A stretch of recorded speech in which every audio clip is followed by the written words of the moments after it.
And at 10, Crying Child. Okay, so I'm putting this one at number 10 because I personally don't think that the Crying Child is a Springlock victim. To me, there's just no logical way that that animatronic jaw should have crushed his skull, because, you know, the Springlocks were already active and that would require a lot of power to crush a skull anyway. However, it is possible that since this is a series about haunted animatronics possessed by spirit metal, that logic kind of gets thrown out the window. So assuming that he is a Springlock victim, that's brutally scary.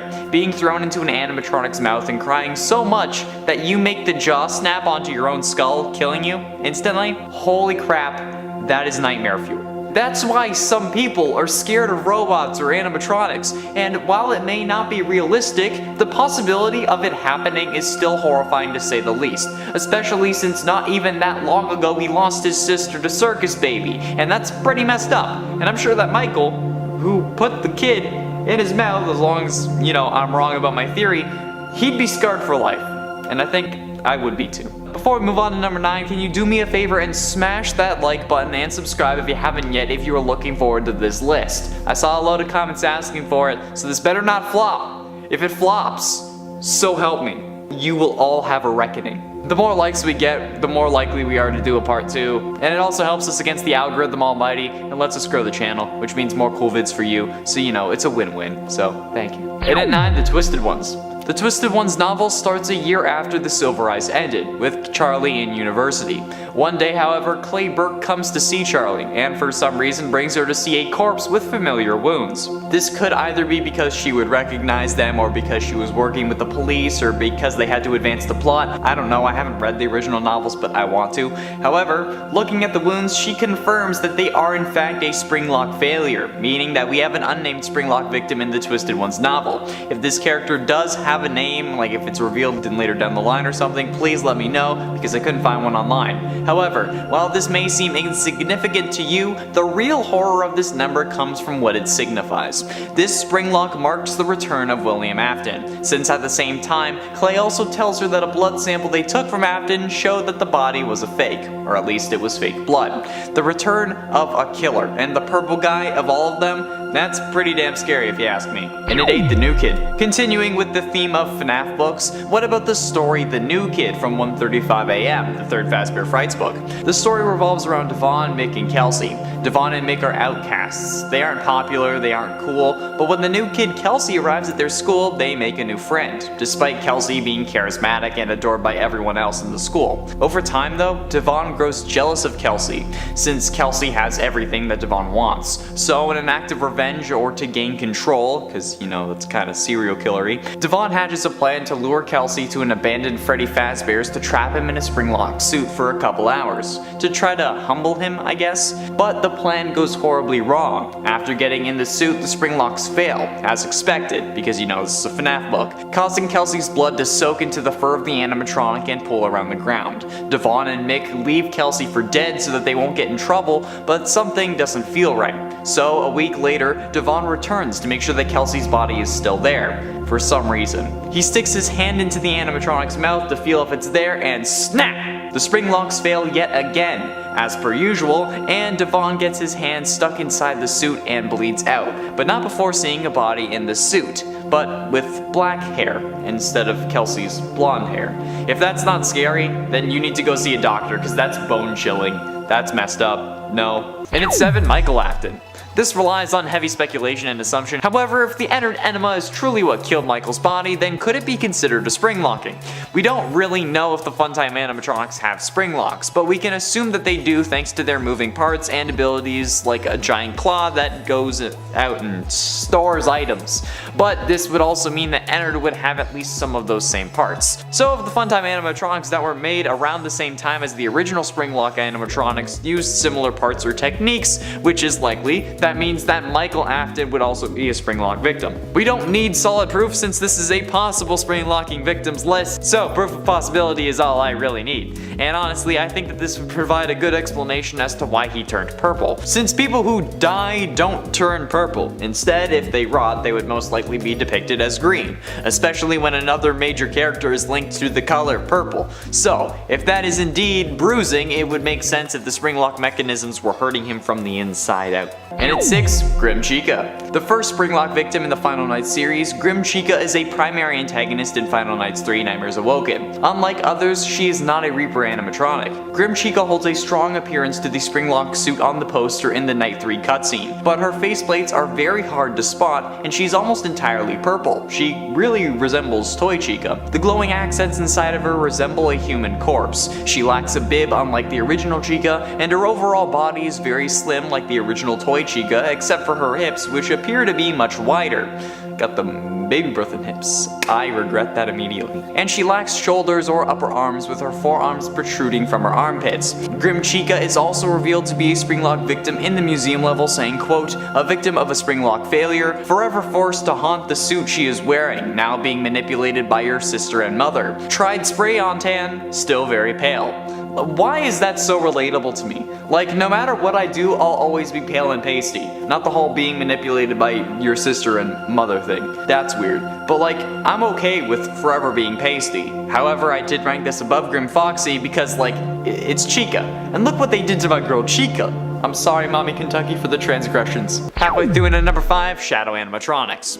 One of the oldest theories is that the Shadow Animatronics are the first Springlock victims. This comes to us after the FNAF 3 phone guy dialogue that mentioned multiple and simultaneous Springlock failures, which some interpreted as multiple Springlock suits failing at once, since the term Springlock in this situation is used to describe the suit as a whole and the individual Springlock mechanisms that hold back all the robotic parts in the suit. So the line of multiple and simultaneous Springlock failures could mean multiple of the Springlocks inside the suit failing at the same time, or more than one suit failing at the same time. This led some to theorize that previous employees were killed in the Springlock suits, which is where the Shadow Animatronics came from. This is supported by the fact that these shadows are of Freddy and Bonnie, the two animatronics that have Springlock versions. And while there are holes in this theory, there is potential that this is the case. So the Shadow Animatronics are possible Springlock victims. I'm gonna have to keep saying that because people in the comments are gonna get mad. It's like, oh, they weren't Springlock. They could have been. It's possible. And that's the list, okay? And at 4, Golden Call. As a human, when alive, Golden Call's name was Kyle. However, he is now a Springlock victim stuck inside a Golden Freddy Springlock suit. Golden Call has the typical rundown Springlock suit vibe, similar to Springtrap. However, this is even more gruesome. His left ear is bent, he has guts coming out of basically every hole in his body, human eyes are hanging out of the animatronic's eye sockets. He's even missing exosuit on his right foot, and the character is holding a flesh-colored, at least it's flesh-colored, it may be even like fully like a flesh, phone in his right hand that stays stuck to his head via more flesh or blood strands connecting to the side of his head. It's horrifying, dude. This is a monstrosity. And looking at his age on the wiki, Kyle was only 5 when he got Springlocked, which is absolutely nuts and just flat out horrible. So unfortunate, man. He was supposed to be the next best Fortnite player. That's a joke for the long-term subs. You know it. Number 3, Funtime Bonnie is a Springlock suit. Funtime Bonnie really only appears in Sister Location as an empty head. But what if there is something else going on with this animatronic? After all, there is one animatronic who we also don't get a good look at in the game, but who we are pretty familiar with by the end of it, just based on our experiences. That would be the Springlock animatronic that we are stuck in temporarily. While we never see it explicitly, we also never get to see Funtime Bonnie explicitly either. This has led some to theorize that Funtime Bonnie is said Springlock suit and is the older animatronic that Circus Baby was referring to. The only thing that seems odd is how new we'd imagine Funtime Bonnie to look, but then again, it's more likely that the animatronics at Sister Location are actually really old and have just been well maintained and possibly refurbished, and possibly, you know, hidden away there. After all, Circus Baby's Pizza World seems to be one of the first locations, I think. This timeline is hard to keep track of, so forgive me if I'm wrong about something that has not actually been confirmed. So I guess we can't really be wrong about much. Penultimately, in at number 2, Springtrap. I believe we all know this story by now. Everything was going well at first. They couldn't pin him down and he was on his way to immortality. Once William discovered Remnant, however, he spiraled. He wanted to use it to fuel his life and make himself truly immortal. So in an effort to study study it further, William lures possessed animatronics to the back room that they can't access and uses it to dismantle them, planning to melt down their endoskeletons to make soul-infused metal. However, by doing this, he unknowingly releases the souls of the victims he claimed oh so long ago. Shocked, he tries to scare them by getting into his Spring Bonnie suit, which also coincidentally makes him feel more powerful. However, this haste coupled with the leaking in the back room causes the Springlocks to fail, crushing him in torturous agony for the next 30 years. However, he didn't die from this. As we learn in the Man in Room 1280, he was being kept alive by the spirit of another victim. So he was living that agonizing pain for 30 years, and that makes him damn well deserving of the number 2 spot. And before you ask, no, him and Garvey are 2 separate characters, meaning that they can both be included on this list. You're welcome. Finally, in at number 1, you. A spoiler alert for a fan game, and if I say which fan game, it's going to spoil it. So if you want to avoid spoilers, click away now. And thanks for watching. I'll give you a chance to do that now.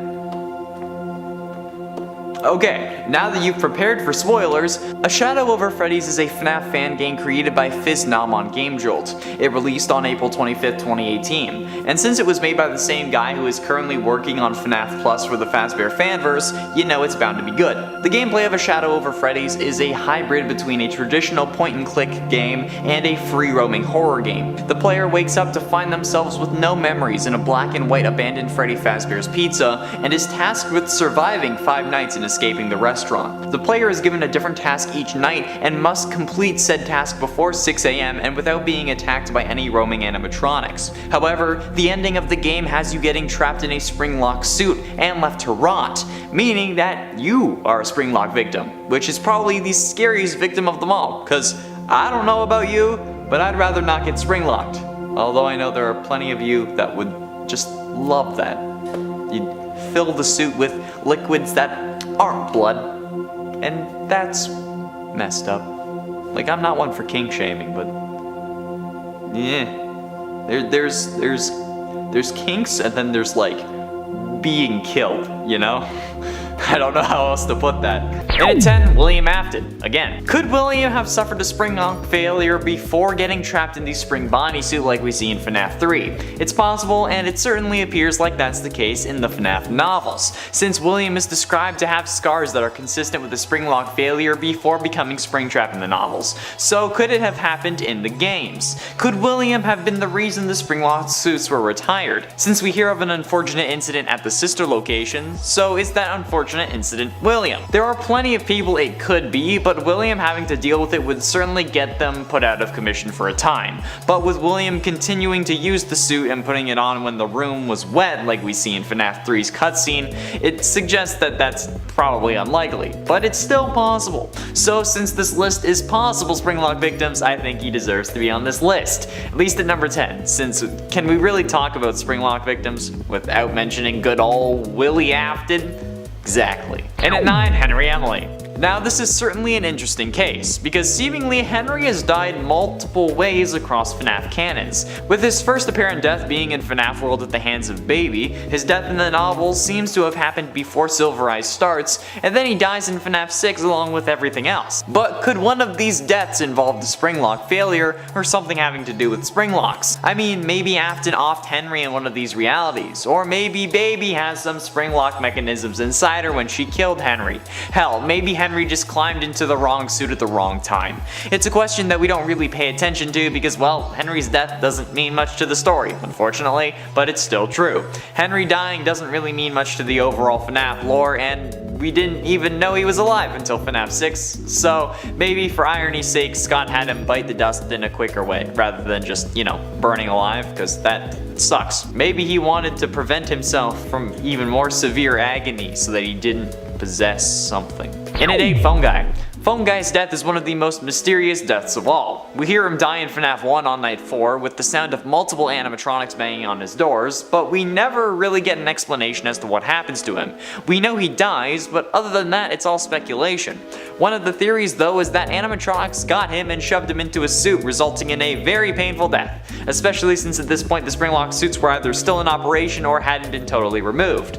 The actual timeline of the events of the Springlock suits is a little messy since we don't really have have years for things like them getting scrapped, yet it's still possible that Phone Guy was shoved into one or maybe used it to hide. After all, maybe Phone Guy is secretly William Afton and Scott just didn't want us to know that yet or something. I still feel like that might have been in the realm of possibility. Maybe not now, but it was. Number 7. Kelsey is crying child / Cassidy. While Kelsey being Andrew could make some sense, others have speculated that the corpse found inside the suit actually belongs to Cece, crying child. This is obviously because of the physical description of the corpse, which has curly black hair. A lot of people coming back to that curly black hair for a lot of these theories. This description matches the appearance of crying child, who also appears to have black and curly or wavy hair based on what we see in the games. But Kelsey is blonde. How does he fit in? Well, it is possible that Kelsey is the amalgamated manifestation of both crying child and Cassidy, who perhaps both haunt Golden Freddy if in this continuity they were both victims and have decided to share possession of the animatronic. Neither of them of course was blonde, but they could be changing their appearance together, using a disguise to go out in the world and trick bullies into trusting them. Cassidy could also possibly be considered the more aggressive personality, while crying child could be considered the nicer side, and also might bring the masculine appearance to the table when it comes to their disguise. Because obviously Cassidy was a girl, so yeah. And at 6, Bite of 87.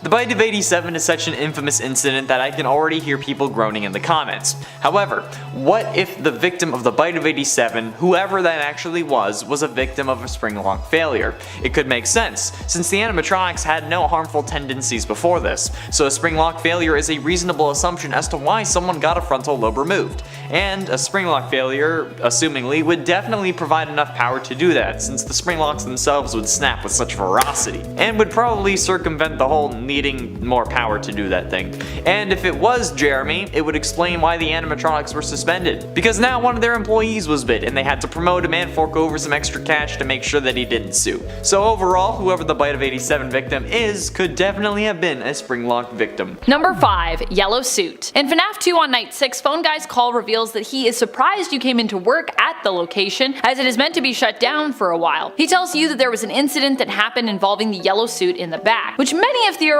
to be the Springlock suit used in the missing children incident, where 5 victims went missing. Some even think that this phone call is referring to that incident. Phone Guy claims that someone wore the yellow suit, and ever since the animatronics have been acting strangely. Is it because they had victims stuffed into them, and possibly because those victims' souls are making the animatronics behave more aggressively because they're possessing them?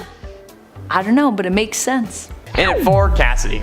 Cassidy is the most mysterious victim in the missing children's incident. Her name was hidden for years, only really being discovered recently, and honestly we don't know too much about her. We don't know how she died, so the potential is there for her to be a Springlock victim. Maybe William knew that it would be easier that way. After all, she does possess Golden Freddy, who we figure it was a Springlock suit, that ended up having the guts removed, hence the slumped overness. However, if this was the case and Cassidy's body was in that suit, they would have found it when they were gutting him. But maybe William was the one who gutted it, considering how he was the suit technician. And I mean, like, to be fair, for a suit technician, he did miss a fatal flaw with the animatronics that he literally designed, since, you know, he got snapped when the suit was wet. Either way, Cassidy being a Springlock victim would help explain a lot in the series. Just, you know, the hallucinations and whatnot. And at 3, Am I Real? Am I Real, also known as Cake Bear, is presumably the primary and most recurrent antagonist in Dormitibus. Am I Real has 2 different forms. His first form is Cake Bear. Cake Bear's design originated from the Save Him minigame, where he delivered cake to children while a kid is murdered outside. He is the predecessor of both Fredbear and Freddy Fazbear. Cake Bear is a brown bear animatronic that also acts like a Springlock suit that appears in most of the main nights. Although they do look similar, the only similarities he has to Freddy Fazbear in reality is that they both possess a top hat, are brown, have blue eyes, and are a bear. Am I Real's second form is a form that resembles Springtrap, however. This form has a green color much like Springtrap and contains human remains. His right eye socket has gotten bigger on the side and a big hole can be seen on the right side of his head. His top hat has received some withering on it as well, and his lower jaw is slanted and worn down, no longer circular like Cake Bear's. He also has a sizable hole in the right side of his torso, revealing organs. Ha, lovely. Rips and tears cover his arms, revealing more human remains. He also appears to be missing at least 1 finger on his right hand, and it's absolutely terrifying to look at. Of course, 3 out of 10 of these are going to be from Dromitibus. Like, what did you think was gonna happen? Did you watch the Dromitibus animatronics list? And ultimately, in at number 2, missing children. Much like the Cassidy situation, the entirety of the missing children involved in the missing children's incident may have been Springlock victims. We're still unsure as to the method of extermination that William used on the screaming pests. Sorry, the kids who run around in my building hallways they're still getting to me. If they ever go missing though, these videos are not going to help me. Anyway, we don't know how William dispatched of these kids before shoving them into the suits, and honestly, there may not be a way that he killed them before shoving them in. The act of putting them in the suits may very well have been what killed them, which would make sense given that a Springlock incident would be more agonizing than a simple knife to the chest. And a Springlock collapse would be a more realistic way for the suits to start leaking blood and other fluids, since one knife wound wouldn't really do that, especially around their eyes. Even if the suits didn't like snap closed, if William shoved them into the suits, that's close enough for me. Finally, and at number 1, crying child. Okay, now this one is going to be controversial, but there is no way that I could do this list without mentioning one of the greatest debates in my DMs ever. The amount of people who message me on Instagram not asking about my game's Kickstarter, but rather the Bite of 83 and how it had to have been a spring locking bothers me to my core. I say this every time I bring it up. I don't think that this was a Springlock failure. That being said, it's still possible, and that's what this list is about. The reason I don't think it was a Springlock failure is because the Fredbear suit was already in animatronic mode, meaning no Springlocks would have a chance of failing. Since, keep in mind, a Springlock failure refers to the Springlock mechanism failing to stay open, meaning it snaps back into animatronic mode. That's why it's bad if someone is inside, and there would be no Springlock mechanism in and around the mouth because it would always be in animatronic mode, since the jaw just moves up and down. But nevertheless, it's still a possibility, since logic and physics doesn't seem to apply to the FNAF world, which is made evident by those goddamn doors from FNAF 1. Even if they're electromagnet, they would still be open with power, so if they ran out of power, they would end up closing.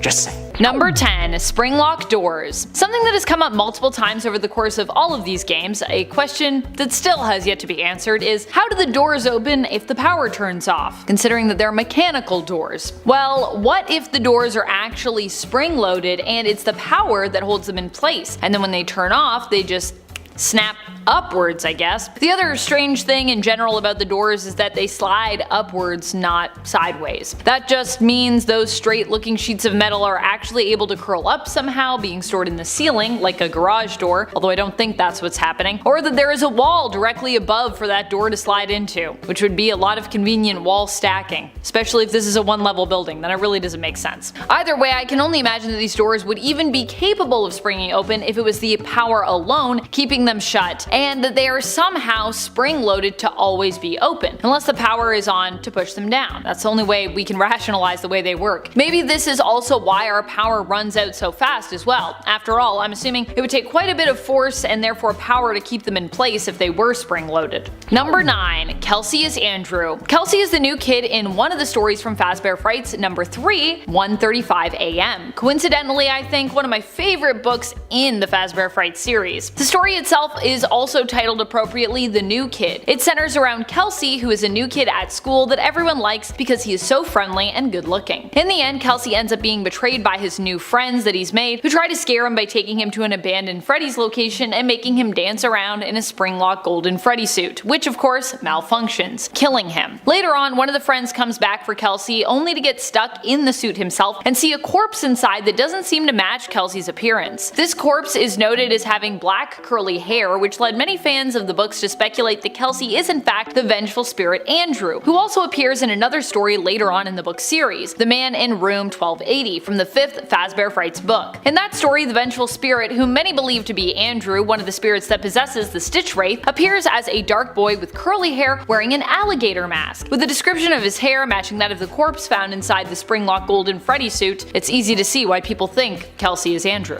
And friends, before we move on to our next spot, if you are loving this list and you want more lists about all of the Springlocks, so many Springlock things, so springy, so locky, be sure to let us know by giving this video a thumbs up. Number 8. Plush Trap is from Sister Location, and what's more, might also be an older model Springlock suit? Based on what Circus Baby says about the Springlock suit we are stuck in coming from her old location, we could theorize that Plush Trap is also a Sister Location Springlock suit, especially since Plush Trap looks much older by comparison. But why do we think Plush Trap is also also a Springlock suit? Well, it's interesting that in the book Fetch, we learn more about the plush trap animatronic, where it is implied that it can mimic the voices of other folks, something that prior to Fetch's release, only sister location animatronics seemed to be capable of. This is what makes us think that plush trap comes from sister location and perhaps was an older animatronic brought over from Circus Baby's previous location. While plush trap doesn't really fit in with the overall aesthetic of Circus Baby's entertainment and rental, we do know that an older Springlock suit was also kept there. Does that mean that plush trap is also an old Springlock that initially was its sister location, just based on the voice mimicking? If so, how did they get to be with the Nightmare animatronics? And also, who wore the plush trap suits if they were ever worn, if they were Springlocks in that way? Was it designed for a shorter employee or possibly for kids to wear? Also, just to be clear, I'm not implying that that is the